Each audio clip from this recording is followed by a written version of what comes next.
Hello everyone and welcome. Make a cup of your favorite drink and get comfortable because this is a wonderful time for news stories from Yellowcat. Send your own stories in the comments below and maybe they'll be in our new video. Subscribe to the channel if you're not subscribed yet, and let's get started. Employees, how did you fire your bosses? Part 2.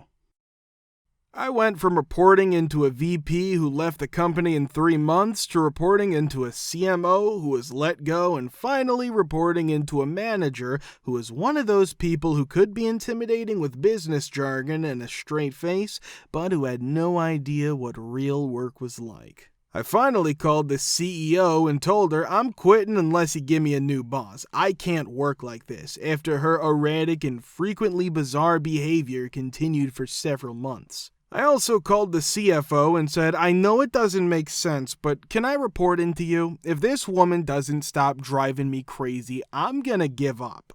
She vanished 2 days later. It seems that after speaking with a few others, the CEO and CFO discovered that nobody could stand her. I initially believed it to be a coincidence or a fortunate break, but months later, the CEO acknowledged that he had been firing the people I'd been complaining about because I was the only employee in the company who saw the good in every team member, so whoever I was firing had to be really awful. Suddenly, I realized that 2 other people had left the company unexpectedly, and I also loathed them. I was employed for what was essentially a startup. My background turned out to be quite helpful. I proposed that my immediate boss create a supervisor position because I was already serving in that capacity. I'd been working with him to expand our department. After my boss presented my idea to the CEO, the latter decided to appoint a supervisor to the role. My boss gave the name of someone else when asked who should be promoted. Later, I learned that he did this out of fear that I would surpass him and take his place. The CEO asked the other department heads who should be promoted after my boss left his office. Each of them gave me a different name. Without my boss present, the CEO called me into his office and gave me a promotion to supervisor. He then gave me 6 weeks to become proficient in my boss's role because I'd be taking his place. In essence, my boss told the CEO that he didn't want me to take his job, so he didn't want the CEO to know who I was. My boss was fired within 2 days after the CEO called him out. I rose from being vice president in charge of operations to vice president within 3 years, and I was essentially given a career for life, one that I left for personal reasons, but my former boss had severe insecurities.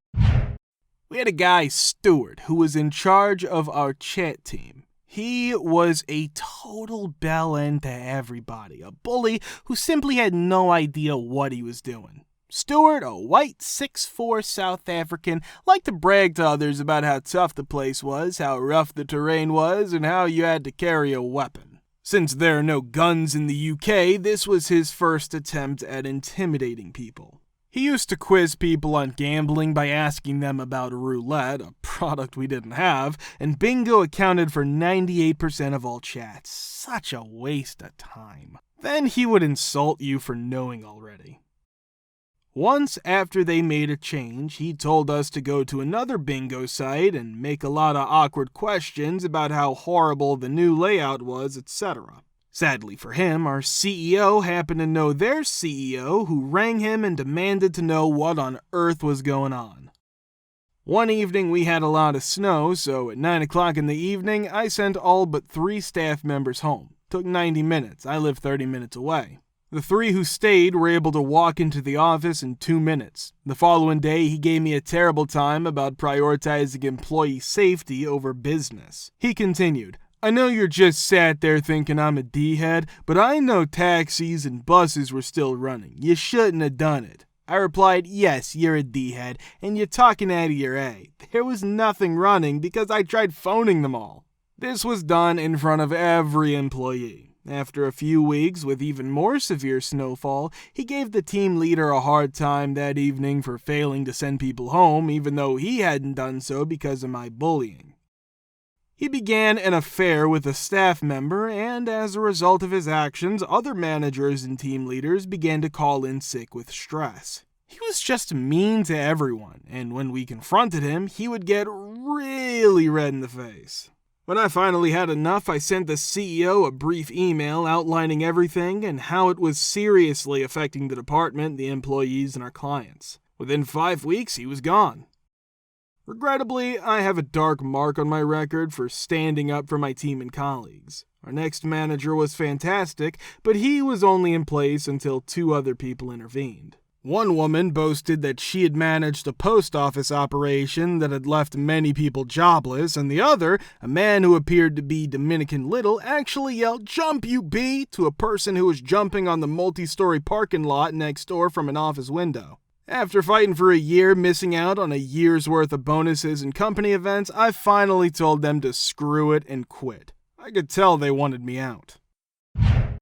Worked retail for 3 years. After my boss retired 6 months later, a very unqualified new manager who only cared about herself was appointed. She gave 4 floor managers their promotions while demoting 4 others, 2 of whom were blatant a-holes and severely underqualified. After about a year, one of them was fired for reasons unrelated to me, which left 1 floor manager who was promoted to assistant manager because she had the same personality as the store manager and knew how to charm him. I needed assistance twice in 5 minutes one day when the now assistant manager was the active manager on duty. The first time was for a legitimate reason, and the second time was an error that I acknowledged after she corrected it. I heard her refer to him as an incompetent a-hole whom I have to do all his effing S for as she was returning to her office for the night, and I decided that would not stand. She knew that I wasn't afraid of her, so she had repeatedly done this to the faces of the other employees, excluding mine. I told a trustworthy floor manager what had happened, and she advised me to speak with the store manager, who was not in the office that day. I went home, called my old retired boss, and he told me to speak with the store manager. If that didn't work, he would give me the number of her manager, who was also a jerk. As a result, he said he would give me the number of the district manager's boss if nothing else worked out. I continued up the chain of command, but nothing changed until I was speaking with someone who was directly beneath the corporate level. I persuaded 12 coworkers to file complaints about the assistant manager and store manager during the time it took for this to be completed. After a month, the assistant manager was fired. A week later, the store manager was fired, and a month later, the district manager was fired, and my retired boss came out of retirement to be the store manager again, and first day back, he made me a floor manager. Residents of a terrible HOA or those who have terrible neighbors, share your stories, Part 2. We were under the impression that our current residence was a double lot when we moved in. This was due to the fact that the second lot was filled with trees that had reached their full maturity. As it turned out, the land was owned by a man who never invested any money or effort into the property. Over the course of 2 years, we were the ones responsible for maintaining everything on that plot of land. At some point in time, a group of individuals wearing white t-shirts arrives and immediately begins chainsawing and bulldozing everything that's visible. The foreman tells my husband to mind your own effing business when he goes to ask him what's going on, and my husband goes and asks him what's happening.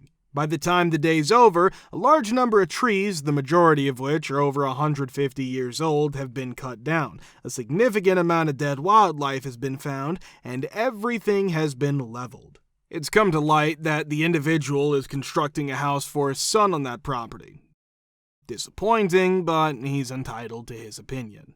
In the month of January 2021, at approximately 11:30 p.m., we're struck by a multitude of crashing sounds. When we look out the window, we see a group of people working on putting this house on steel beams. In the present day, we reside in a neighborhood that is characterized by its historic character and is comprised of brick ranches and clapboard bungalows, while this house is ultra-modern. On the contrary, it does not fulfill any of the prerequisites for houses in the neighborhood. A couple days later, the homeowner presents us with his plan to improve the house so that it can fulfill the requirements for a front porch. According to the plan, he would be encroaching onto the land that belongs to our landlady, and his steps would end less than 1 foot away from my kitchen window. Someone in my neighborhood may have questioned the legality of the permit, and as a result, a meeting of the town council was required to take place. I'm not sure who this person was. Over 250 residents of the neighborhood filed a challenge against the permit and the plans, which ultimately resulted in the permit being revoked. Lately, my mom's been dealing with a lot of ridiculous HOA drama. She requested a new storm door from the HOA 2.5 years ago after contacting them to obtain the necessary paperwork. After making 7 attempts and waiting 3 weeks for a response, she gave up and went ahead and had one of the HOA's standard doors installed by contacting the contractor the association uses.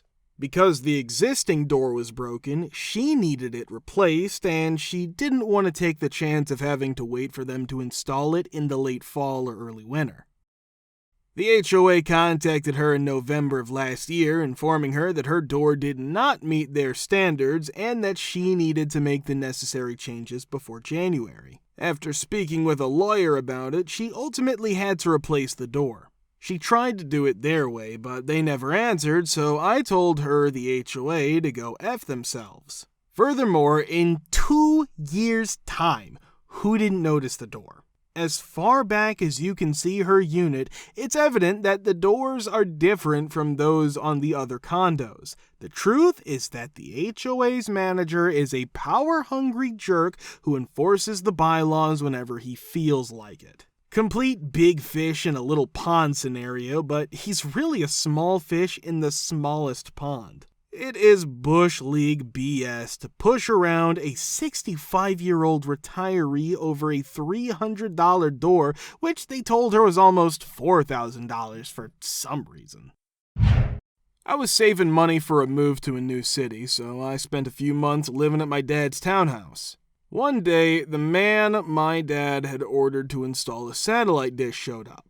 My dad doesn't seem to read HOA rules very carefully, so it seems like he overlooked the most recent and very controversial rule that said satellite dishes were eyesores and should be removed. Thus, this couple, the HOA head, comes sprinting from their townhouse across the street to shut it down, screaming just as the installer guy is climbing up to the roof.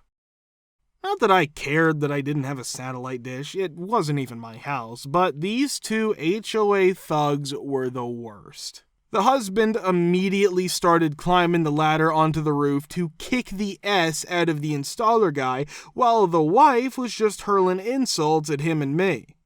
This couple was completely out of control, and nothing provoked it at all. It just went from 0 to 100 miles per hour in an instant. Eventually, the installer guy had had enough of the racist taunts directed at him, so he descended the ladder and engaged the husband in a full-fledged fight in my dad's driveway. The wife, a shocked couch surfer whose only involvement in this whole mess was to answer a door and let a guy on the roof, was screaming at the top of her lungs at me.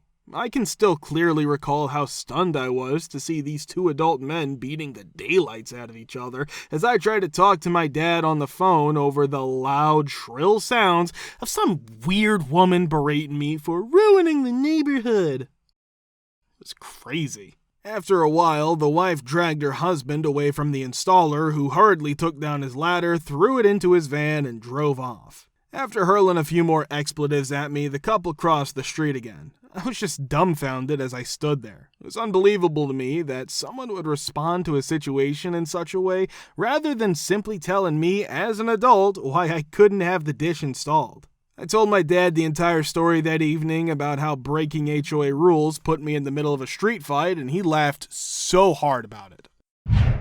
My HOA has 5 directors and more than 300 homes. One of the 2 recently elected directors who joined the board 2 years ago is me.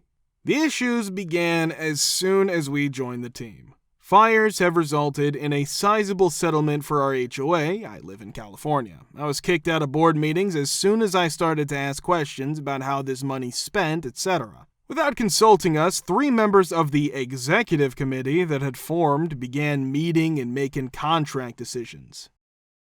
After the conflict of interest got out of hand, the Homeowners Association filed a complaint against me and the other 11 homeowners. Trespassing and meddling in board business were the allegations made in the lawsuit. Every homeowner but me reached a settlement with the board. Most of them settled because they could not afford to pay high legal fees or did not want to. After obtaining a partial financial record, I discovered instances of fraudulent activity such as overcharging, overpayment, and lying on accounting records. I introduced them to the community, but it appears that half of them are divided and the other half do not seem to care. I find the general lack of interest disappointing, and I now see how HOAs and management companies defraud us of our money. It is, in my view, the new mafia. It was demonstrated by my excellent lawyer that there was no trespassing or other interference with the board's business. All of this was communicated by attorneys exchanging emails back and forth. In November, the association filed an amended complaint against me 6 months after the original one. When the court date was set for this coming January, the HOA withdrew their lawsuit against me. A week later, I made them provide the financial records related to the settlement, no justification provided. In essence, they just won't reveal the finances, so all the money I had to pay to defend myself and find the supporting evidence is now lost. My attorney feels this was an intimidation lawsuit, and their goal was to suck as much money out of me in hope I will stop. But I will not stop. I intend to see this through to the end. Update, I'm suing them, and I won. If you want to watch the part 1, click the link here. We're very glad to see you all in the comments again. Many thanks for your support.